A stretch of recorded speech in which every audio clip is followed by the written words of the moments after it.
muna tayo.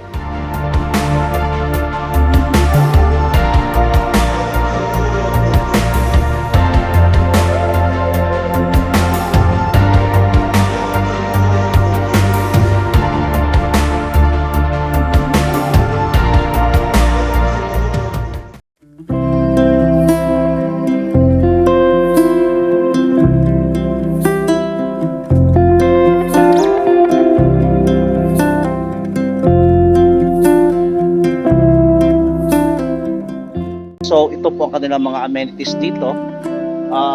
May gazebo, Dao Park, may boating, may prayer garden, may zipline sila, may aviary at iba pa.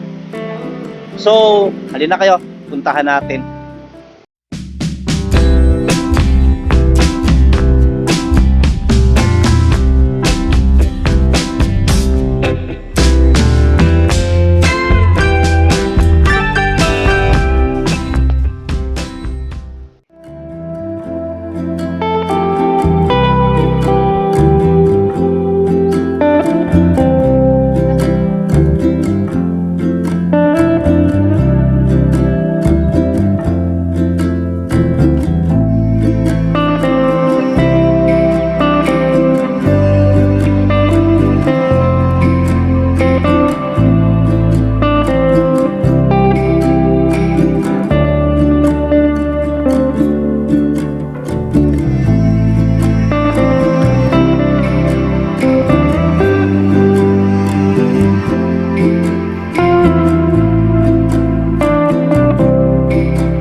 Meron din silang zipline.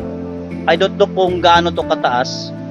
So magsisimula dito at tatawirin niya tong maliit na lake na ginawa nila for boating. So doon ka na bababa sa kabila pagkatapos ng lake, yung man-made lake.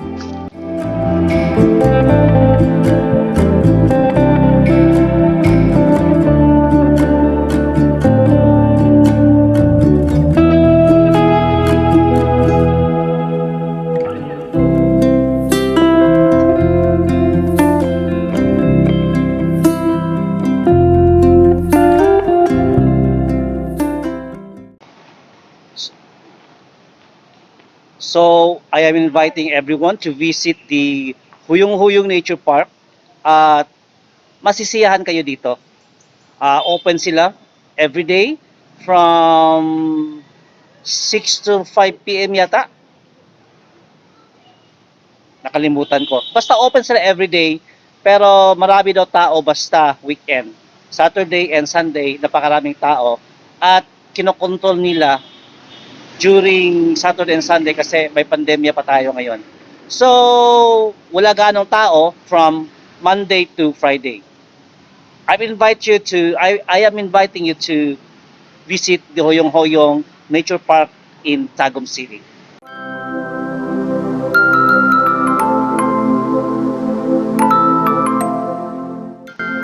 So, hanggang dito na lang tayo mga ka-YouTube at salamat sa panonood. God bless you. Bye-bye.